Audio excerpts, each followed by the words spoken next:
जी हाँ दोस्तों, कैसे हैं आप सभी। उम्मीद करता हूँ आप सभी स्वस्थ होंगे, मस्त होंगे और आपकी पढ़ाई बहुत ही अच्छी चल रही होगी। आज का जो टॉपिक है मोस्ट इम्पोर्टेंट टॉपिक है गॉस की प्रमेय से दूसरा ही अनुप्रयोग है। पहले अनुप्रयोग तो मैंने आप लोगों को करा दिया है, उसका दूसरा अनुप्रयोग है। तो अनंत लंबाई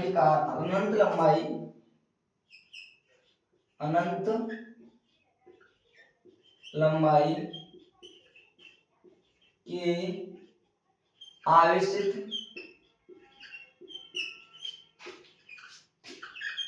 चादर के निकट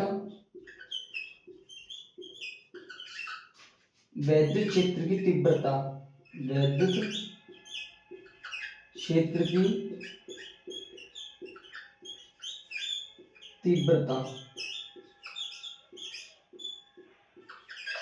देखिए हमको प्रूफ क्या करना है।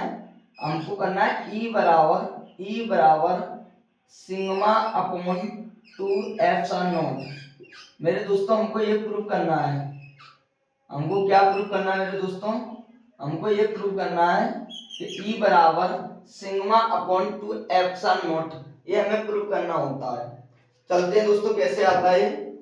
अनंत लंबाई के आवेशित चादर के निकट वैद्युत क्षेत्र की तीव्रता बताइए। तो चलते हैं दोस्तों, एक अनंत लंबाई की चादर लेते हैं। कैसे लेते हैं? अनंत लंबाई की एक चादर लेते हैं, जिस पर अनंत लंबाई की चादर लेते हैं। कैसी चादर है? अनंत लंबाई के, जिस पर आवेश होता है। कैसा आवेश होता है? जिस पर पॉजिटिव आवेश होता है।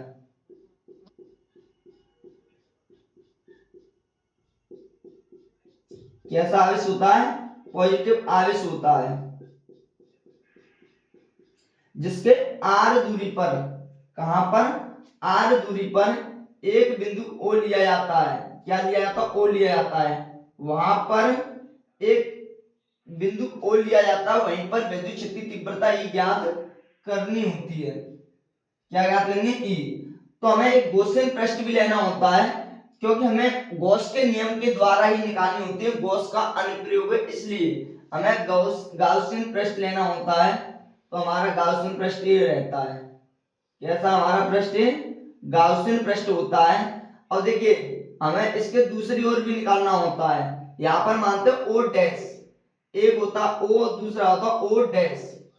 यहाँ पर भी हमें वैद्युत क्षेत्र की तीव्रता निकालनी होती है। तो हमें वैद्युत क्षेत्र की तीव्रता यहाँ भी निकालेंगे।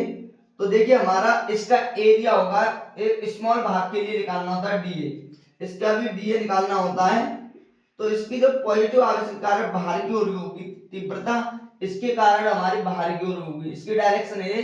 और हमारे एरिया की डायरेक्शन इधर ही होती है, इसलिए हमारा थीटा जो एंगल बनता है वो 0 डिग्री होगा।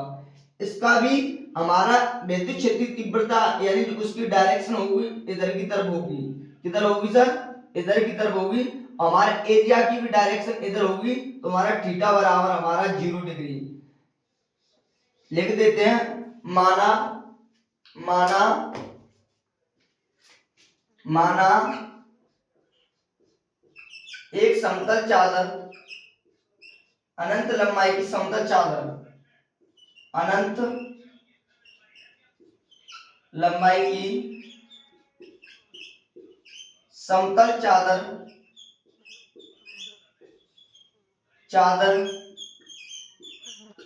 या हम कह सकते हैं तल, वो समतल चादर से आर दूरी पर, कहां पर? आर दूरी पर वैद्युत क्षेत्र की तीव्रता, वैद्युत क्षेत्र की तीव्रता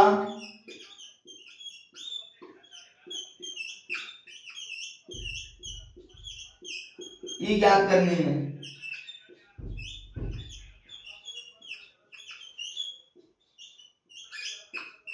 वैद्युत क्षेत्र की तीव्रता ई ज्ञात करनी है। यहां तक आप माना बनाना करके लिख सकते हैं। इसके बाद गाउसियन, क्योंकि हमारा एक गाउसियन पृष्ठ है, हमें गाउस के नियम के अकॉर्डिंग लिखाना होता है। तो गाउसियन बेलन, तो हमारा क्या है? बेलन है। बेलन से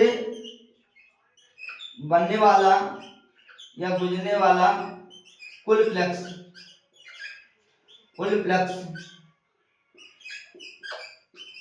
पाई ई कितना होगा सर? पाई बराबर होगा पाई ई बराबर E vector dot DA vector plus E vector, क्योंकि एक आपका विद्युत क्षेत्र इधर निकलेगा और दूसरा इसके बाई ओर यानी दूसरी तरफ हमारा विद्युत क्षेत्र निकलेगा, तो E vector dot DA vector.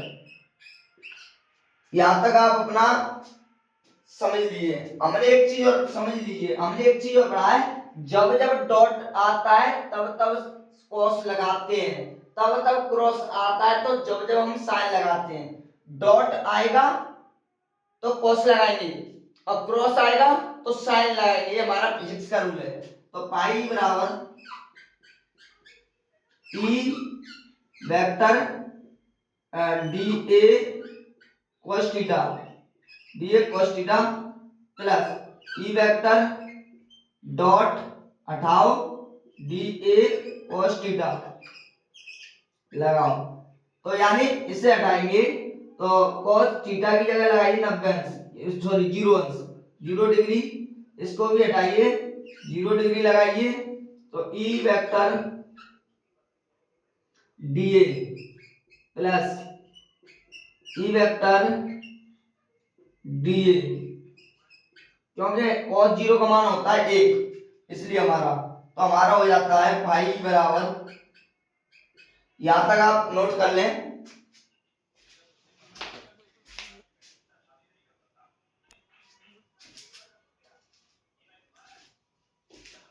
इससे आगे लिखें पाई ई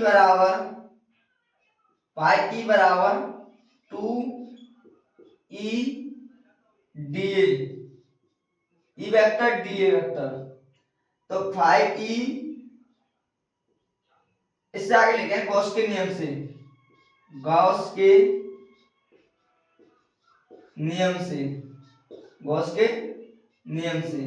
सर गॉस का नियम क्या होता है? गॉस का नियम होता है किसी बंद पृष्ठ से होकर गुजरने वाला कुल फ्लक्स उसके केंद्र पर आवेश का उसके आवेश का 1/ε0 गुना होता है। ये हमारे गॉस का नियम है।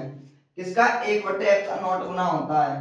तो इसको हम हटाते हैं q/ε0, इसकी जगह पर हम लिखेंगे q/ε0 बराबर 2 E vector dot DA vector. जब भी हम देखिए हमने एक छोटे से एरिया के लिए लिया है, हमें संपूर्ण एरिया के लिए लेंगे तो हमें इंटीग्रेशन लगाना होगा डीए वेक्टर। और जब भी हम किसी का समाकलन करते हैं, किसी का भी करें एक डीए, तो हमेशा वही आता है जो जिसके रेस्पेक्ट हम करते हैं। जैसे मैंने कहा हमें इसका निकालना है डीएल का, तो लौट के यही आएगा हमारा संपूर्ण एल। इसका होता है छोटा सा भाग का, फिर उसका टोटल आता है। तो हम लिखेंगे क्यू ई बट्टे क्यू एप्सिलॉन बराबर 2 ई वेक्टर इनटू, इसको हटाएंगे उसकी जगह पे एरिया लगाएंगे। अब हमने एक चीज पढ़ी है, हमने एक सूत्र पढ़ा है कि हमारा होता है सरफेस चार्ज डेंसिटी, पृष्ठीय आवेश घनत्व। क्या होता है? पृष्ठीय आवेश घनत्व। सर ये क्या होता है पृष्ठीय आवेश घनत्व? पृष्ठीय आवेश घनत्व, पृष्ठीय आवेश घनत्व सिग्मा बराबर होता है Q बट्टे A, एकांक एरिया पर वितरित होने वाला आवेश को ही सरफेस चार्ज डेंसिटी कहते हैं। सरफेस चार्ज डेंसिटी कहते हैं। तो हम हटा सकते हैं सरफेस चार्ज डेंसिटी कहते हैं। यहां से हम आवेश की जगह रखें तो आवेश बराबर सिग्मा इंटू ए, सिग्मा इंटू ए। तो हटाओ आवेश को, sigma into A upon epsilon not बराबर 2 ई वेक्टर इंटू ए।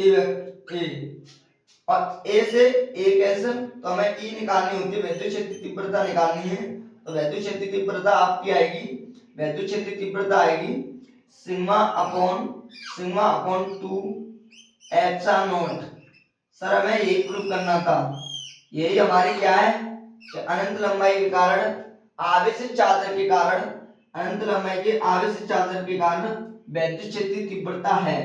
अनंत लंबाई के अनंत लंबाई के आवेशित चादर के कारण आवेशित चादर के निकट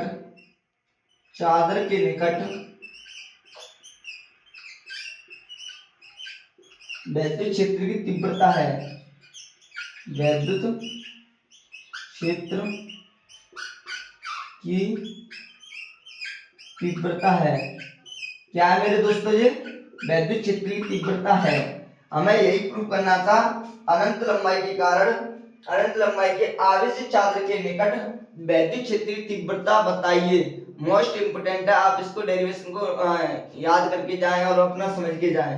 तो ऑल द बेस्ट, जय हिंद, जय भारत, वंदे मातरम। धन्यवाद। जैसी हमारी वीडियो लगी प्लीज रिप्लाई जरूर दें। Thank you.